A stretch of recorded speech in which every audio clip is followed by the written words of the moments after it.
6 నెలలు నేను బయటికి రాకుండా విశ్వ ప్రయత్నం చేసిండు నిన్న రేవంత్ రెడ్డి గారు. నేను ఒక్కటే అడుగుతున్నా, మరి రేవంత్ రెడ్డి గారు ఇప్పుడే నేను రేవంత్ రెడ్డి గారు అఫిడవిట్ చూస్తా ఉన్నా. రేవంత్ రెడ్డి గారి మీద ఉన్న కేసులు ఎన్ని తెలుసా మీ అందరికీ? 89 కేసులు. ఇది అఫీషియల్గా రేవంత్ రెడ్డి గారు డిక్లేర్ అండ్ అఫిడవిట్లో చేసింది 89 కేసులు. ఇలా అన్నిటికంటే ఫస్ట్ కేసు ఏందో తెలుసా? ఫస్ట్ కేసు రేవంత్ రెడ్డి మీద ఉన్నది 2002 ఆయన మీద ఉన్న case 420. First cheating case 420 case పెట్టిర్రు.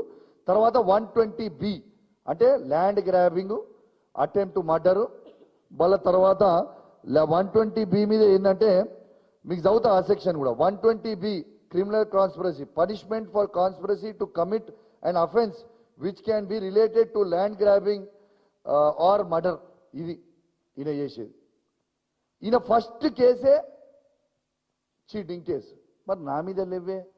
మరి చీటింగ్ కేసు అనేది పెట్టాల్సింది ఎవరి మీద పెట్టాలి బాస్? చీటింగ్ కేసు పెట్టాలంటే ఎవరి మీద పెట్టాలి? పక్కా రేవంత్ రెడ్డి మీదనే పీడీ యాక్ట్ పెట్టి లోపల నూకాలి. ఫస్ట్ ఎవరి మీద నూకాలి? ఫస్ట్ పీడీ యాక్ట్ ఎవరి మీద పెట్టాలి?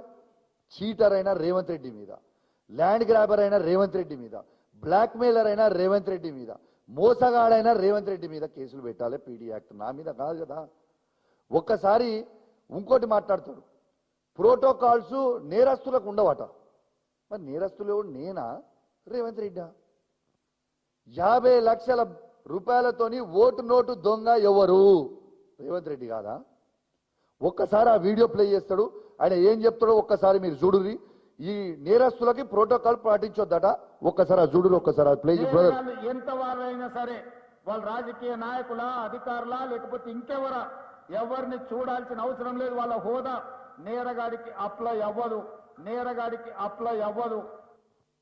నేరగాడికి అప్లై అవ్వదు. నేరస్తుడు ఎవ్వడు? కౌశిక్ రెడ్డియా రేవంత్ రెడ్డియా నేరస్తుడు? 100% నేరస్తుడు అనేటోడు రేవంత్ రెడ్డి గారు కదా. ఇలా నా మీద నువ్వు పెట్టిన 28 కేసులు అన్ని లంగా కేసులు, లుచ్చా కేసులు, లొట్టపీస్ కేసులు. మా కేటీఆర్ గారు అన్నట్టు లొట్టపీస్ కేసులు పెట్టి అరెస్ట్ చేసినావు. ఓకే, నేను నిన్న అరెస్ట్ చేసే కంటే ముందు 13th రోజు సాయంత్రం నన్ను వీళ్ళు పికప్ చేశారు. పోలీసు వాళ్ళు వచ్చిరని నాకు అనుమానం వచ్చింది. 5:29కి ఇది ఒక్కసారి చూడండి. నేను సిరిసిల్ల ఎస్పీ, ఇప్పుడు కరీంనగర్ సిపిగా ఇన్ఛార్జ్ ఉన్నాడు. 5:28 PM 13th రోజు నేను ఫోన్ చేసిన, సార్ మీరేమన్నా నన్ను ఎస్పీ గారు మీరేమన్నా మమ్మల్ని అరెస్ట్ చేయడానికి పోలీసు వాళ్ళని పంపినరా? అట్లా ఉంటే ఎవరిని పోలీసు వాళ్ళని పంపించాల్సిన అవసరం ఏం లేదు, నేనే డైరెక్ట్గా పోలీస్ స్టేషన్కి వస్తా, ఈ ఫోర్సెస్ కూడా మీరు చేయకండి అని నేను ఫోన్ చేసిన. ఇది నా ప్రూఫ్. ఏ చిచి కేసు పెడతారా? పండుగ రోజు మిమ్మల్ని తీసుకుపోతారా? గట్లా తీసుకుపోము. ఏ కేసు పెట్టలే, మేము ఎవరి మీద పెట్టలే, ఏది లేదు అని చెప్పిండు. ఇక కరెక్ట్ నేను 7 గంటలకి 10 టీవీకి ఒక ఇంటర్వ్యూకి వాళ్ళు పిలిస్తే పోయినా. 5:30కో ఎస్పీ నాకు ఫోన్ చేసి ఎవరిని పంపించలే, కేసు పెట్టలే, ఉంటే గిట్లా నాకు చెప్పు, నేనే డైరెక్ట్ పోలీస్ స్టేషన్కి వస్తాను, దీంట్లో ఏం బాధ లేదు, బయలుదేరి 2 గంటల లోపల నేను 7:30 లోపల నీ దగ్గరనే నేను ఉంటా, నువ్వు కేసు ఏందో నాకు చెప్పు, నా అడ్వకేట్ తీసుకొని వస్తా చెప్పు అని చెప్పిన. ఏమీ లేదు, చిచి పండుగ రోజు కేసులు పెడతారా అన్నాడు. 7:30కి నేను ఒక టీవీ ఇంటర్వ్యూ ఇచ్చిన తర్వాత ఒక్కసారి నన్ను ఎట్లా తీసుకుపోయారు ఒక్కసారి అది ప్లే చేయ బ్రదర్. ఏది మన ఫోర్త్ ప్లే చేయ, అది చూడు ఒక్కసారి చూడు. నేను ఇంటర్వ్యూ నుంచి బయటికి రాగానే 50 మంది పోలీసు వాళ్ళతో అది తీసుకుపోతారు. నేనేమన్నా దొంగనా లంగనా ఏంటిది? రేవంత్ రెడ్డి లెక్క బ్యాగులు ఏమైనా దొరికింది నా దగ్గర? అది చూడు ఏ విధంగా తీసుకుపోతారు చూడు. ఆ టైం కూడా చూడు 7:30 దాంట్లో చూపిస్తుంది. ఉడావు నూకో అంటుడు. వీడు ఏం కేసు ఏముంది, నోటీస్ ఏముంది అంటే ఈ విధంగా నూకో అని చెప్తున్నారు. ఇదా ఒక శాసన సభ్యుని తీసుకుపోయే విధానం? ఇదా? మరి నా మీద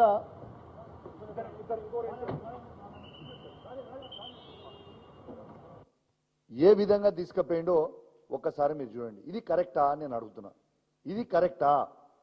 నేనేమన్నా రేవంత్ రెడ్డి లాగా ఓటు నోటు కేసులో దొరికినా? లేకుంటే నేనేమన్నా రేవంత్ రెడ్డి గారు చీటింగ్ చేసినట్టు నేనేమన్నా చీటింగ్ చేసినా, రేవంత్ రెడ్డి గారు ల్యాండ్ కబ్జాలు చేసినట్టు నేను ఎవరిదైనా ల్యాండ్ కబ్జా చేసినా, లేకుంటే రేవంత్ రెడ్డి బ్లాక్మెయిల్ చేసినట్టు నేను ఎవరన్నా బ్లాక్మెయిల్ చేసినా, నన్ను ఎందుకు ఆ విధంగా తీసుకుపోయినావు? ఎస్పీ గారు మొత్తం మీరు సమాధానం చెప్పాల్సిన అవసరం ఉంది తెలంగాణ సమాజానికి. నేను 5:28కి నీకు ఫోన్ చేసినప్పుడు కేసు పెట్టలేదు, నేను తీసుకుపోనని చెప్పి 7:30కి పోలీసు వాళ్ళని కరీంనగర్ నుంచి పంపించి ఈ విధంగా అరెస్ట్ చేయడం ఎంతవరకు కరెక్ట్ అని నేను అడుగుతా ఉన్నా.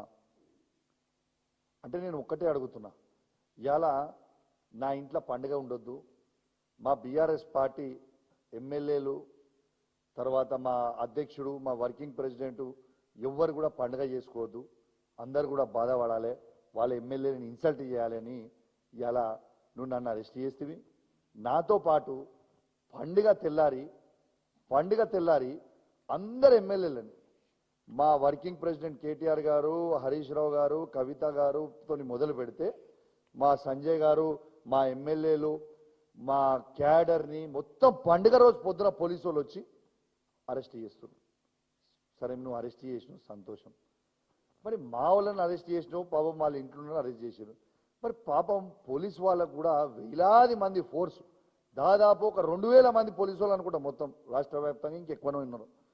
ఆ పోలీసు వాళ్ళని కూడా మా క్యాడర్ ఇంటికి వస్తారు అరెస్ట్ చేసుడు, మా ఎమ్మెల్యేలను అరెస్ట్ చేసుడు, ఎమ్మెల్సీలను అరెస్ట్ చేసుడు, ఎంపీలను అరెస్ట్ చేసుడుతోని పాపము ఆ పోలీస్ మిత్రులకు కూడా పండుగ ఉంటుంది కదా, వాళ్ళకి కుటుంబ సభ్యులు ఉంటారు కదా, వాళ్ళ ఇంట్లో పూజలు ఉంటాయి కదా, వాళ్ళ ఇంట్లో మరి వాళ్ళ గురించి అన్న నువ్వు ఆలోచన చేయవా? ఇవాళ నన్ను ఆ విధంగా అరెస్ట్ చేసి తీసుకుపోయి రాత్రి మీకు ఇంకోటి చెప్పాలి ఇప్పుడు ఇంపార్టెంట్, నన్ను అరెస్ట్ చేసినాక తీసుకుపోయి నన్ను జడ్జి గారి దగ్గర ప్రొడ్యూస్ చేయాలి కదా. జడ్జి గారి దగ్గర ప్రొడ్యూస్ చేయకుండా ఓ మొత్తం దోమలు కుట్టే రూమ్లో నన్ను వేసి, ఈడ నువ్వు అనుకోవాలి ఇలా పొద్దున, రేపు పొద్దున ఉన్నది నేను ఎంక్వైరీ చేస్తాను. మళ్ళీ అది పనుకొని ఉంటే ఆ రూమ్లో 2 కెమెరాలు పెట్టింది.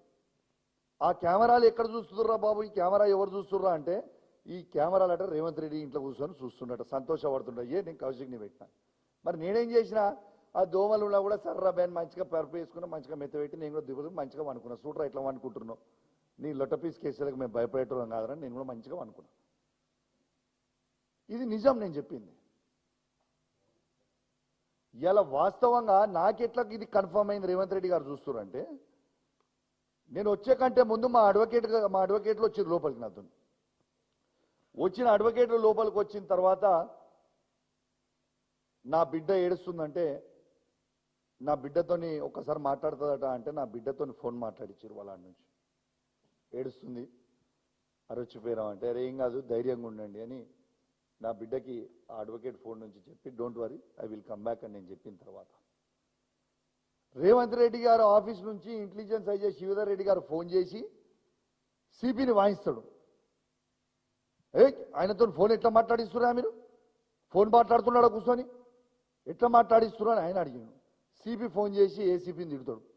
ఇది నిజం.